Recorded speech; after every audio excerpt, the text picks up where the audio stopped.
going on, guys? Appreciate you stopping by. If you're new here, make sure you subscribe to my channel, as I'm going to have new videos each and every week for you guys. My name is Weston Boucher. I'm a professional model based in Southern California. Today I'm going to be talking about discovering your look and how to navigate into the modeling industry to find your unique niche. Okay, so what do I mean by discovering your look? The modeling industry, if you're not familiar with it, can be pretty overwhelming to enter into and to find your way and kind of where you belong and maybe what best suits you. So a lot of people will hit me up on DMs and emails and whatnot saying like, hey, do you have any advice on how to get started and this and that? And actually one of the things I say first is like, what type of modeling do you want to do? And that kind of catches them off guard because they're like, well, I don't know, like anything. Well, it's a little bit more complex than that, and I think it's really important to kind of have self-awareness to figure out what might be suitable for you before you spend a lot of energy and time going in maybe the wrong direction, or maybe there's an area of the industry that you didn't even know about that you're perfect for. So have you ever noticed that, you know, a runway model looks a lot different than a guy you might see in a Geico ad or commercial? Totally different usually, most of the time. Well, that happens in all sorts of areas of the industry, and specific looks end up getting cast for specific roles. So there's a lot of things that, you know, it doesn't mean that you have to be 6 foot whatever and have perfectly like chiseled features and a body of a Greek god to have like an income and a career in the modeling industry or in commercial acting, let's say. Today I'm going to use as a reference and guide the section that's actually in my new book that I just released, How to Become a Male Model, Ultimate Cheat Guide. I'm going to scroll down to the section called Discovering Your Look. So in this, I kind of went through and just grabbed a few things that I think are really important from it, because I go into greater detail in this book. It's a 47-page book to give you an idea, but in this video I want to kind of pull away a few things that are of interest to this particular subject that stand out to me that might be helpful for you guys. And if you want to dig in deeper, you can get the book and find out more detail per part of the industry, if that makes sense. More of this will make sense in a minute. This is just one chapter. The rest of the book's going to be all the various components that go into having a successful full-time career in the modeling industry. Anyways, let's get started. Okay, so here's some things that I think are really important to touch on. You want to narrow down an area of the industry that's going to suit you best, like I said. So when I got in the industry, right away I knew that, okay, I'm pretty muscular, I carry muscle naturally, I'm a little bit bigger than runway guys.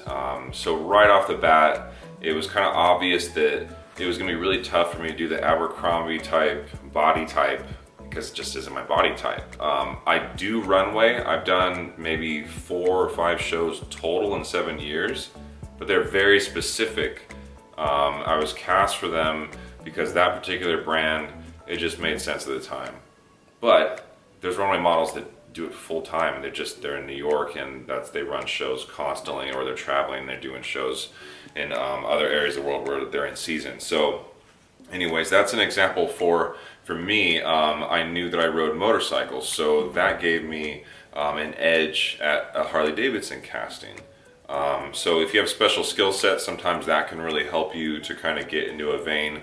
I have tattoos, I have more rugged looks, so it's going to work for that type of client. And that's still considered like commercial print modeling, commercial acting, because Harley did a commercial with me and they did several print jobs. So there's things like that where you know, I'm not going to have a lot of success as a runway model, most likely, and that's fine.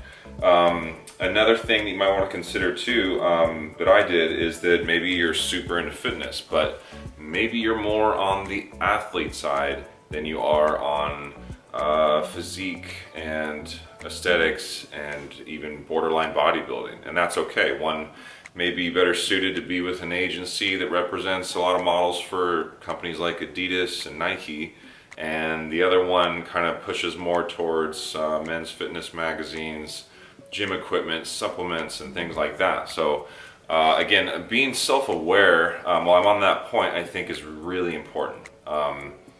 If people haven't told you at some point in your life that maybe you should consider modeling or acting, because either the way you look or carry yourself, or they pick up on things about your personality that might translate really well on the TV or being a character.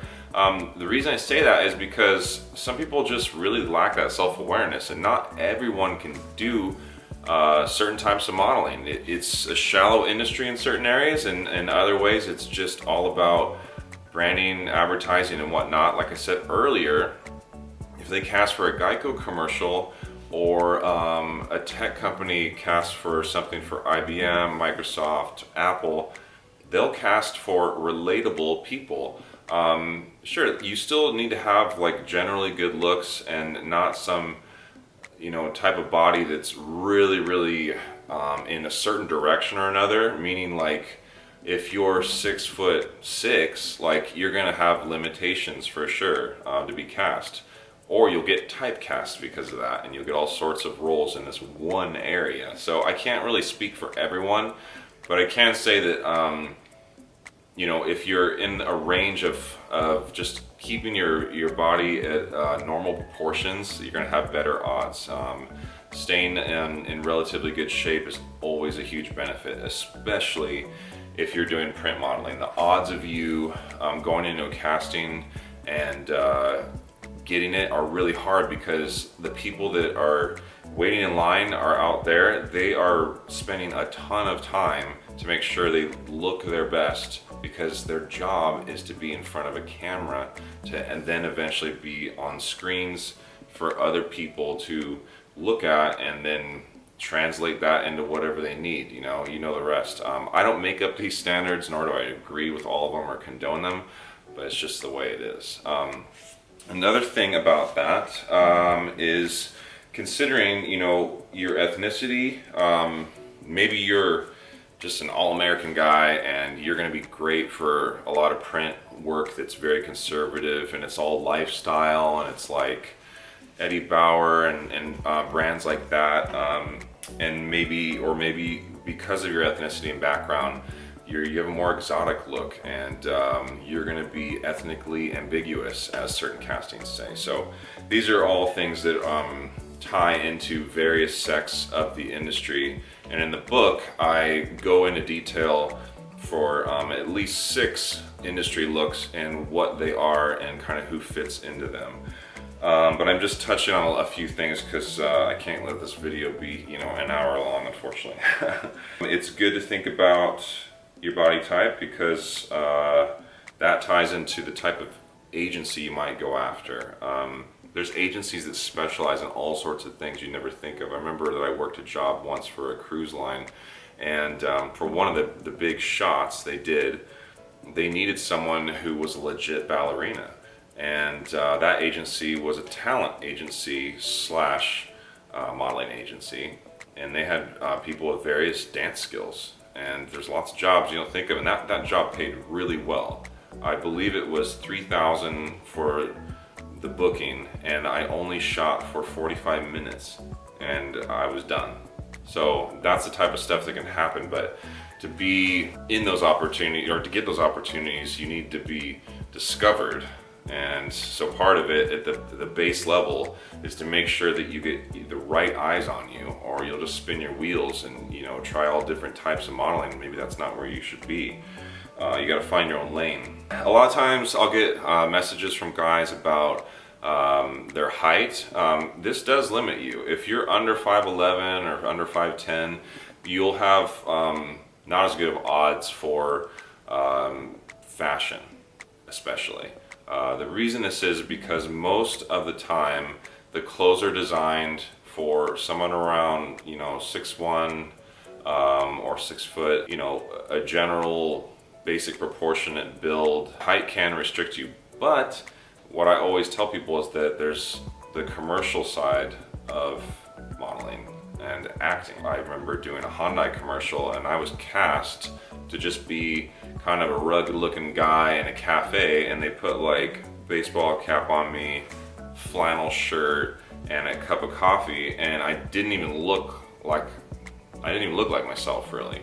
So you don't know what it's going to be. The point is that in the director's mind, when they cast it, or whoever the casting director was, I should say, was like, I think he could pull that off pretty well once we put him in, cover up his tattoo and hair and makeup and do all that. So you just never know. There's just lots of things you don't think of, especially automotive and stuff like that. It's not fashion, you know. Another thing that I wanted to talk about was, let's talk about like, maybe you have like so much dedication to your physique and your body and your overall health, but maybe in terms of your facial features, they're not striking to the level of, you know, being in Vogue magazine or something that's super high fashion, or another part of print modeling. And you know, my suggestion would be find agencies that are sports and lifestyle and, you know, geared towards the fitness industry.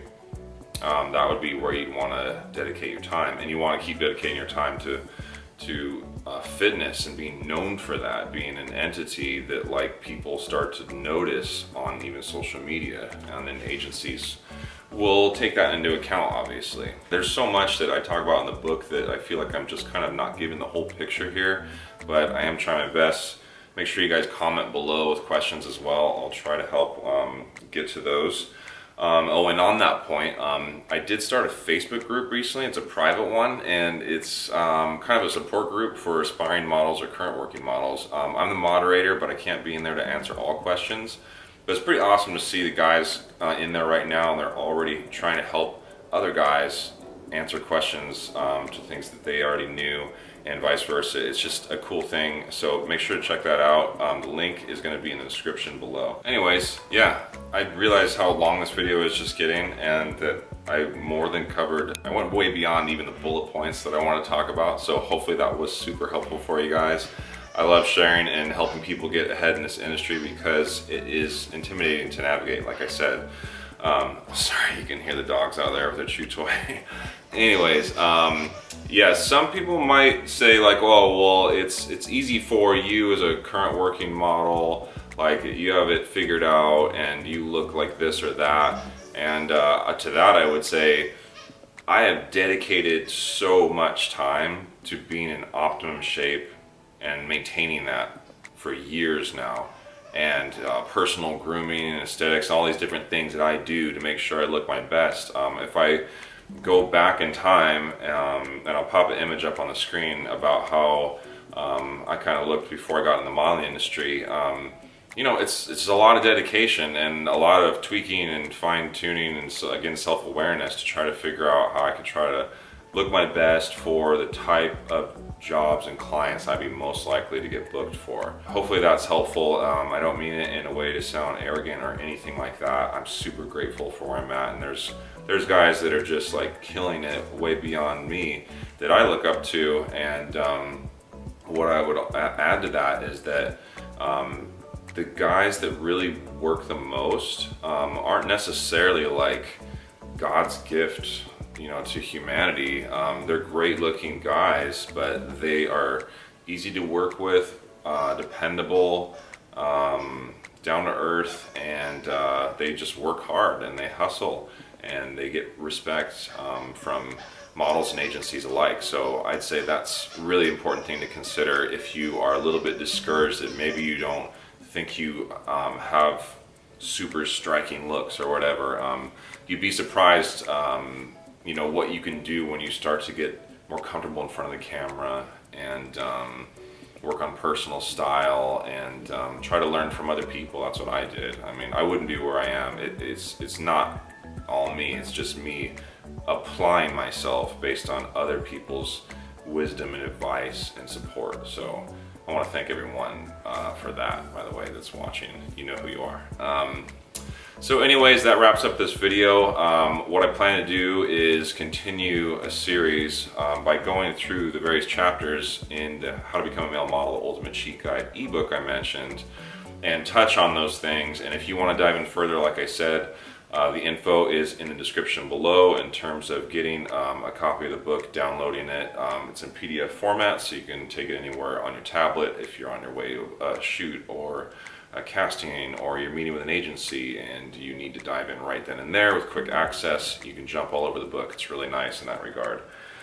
Another product I should mention before I go to, because social media is so important, is top 10 Instagram growth tips for models and influencers. As you know, everyone's eyes are on social media. So these are going to be some really great tips to kind of do almost like an overview, I don't know if that's the right word, but of your current social media status, and decide like, I could probably tweak that there, I could add this, I could do this, I could work on my content here. And I say status, not like, oh, you gotta have so many followers, but just about making sure that people's first impression of you when they land on your page is worth it, because it's like a business card these days. You are this entity based on your account. It's just the world we live in. So anyways, I'm gonna stop talking. Again, if you want to dive in further, check out the links below. I have some other stuff in there that should help you guys out. And thanks again for stopping by, and as always, make sure you subscribe, and I'll see you guys next time.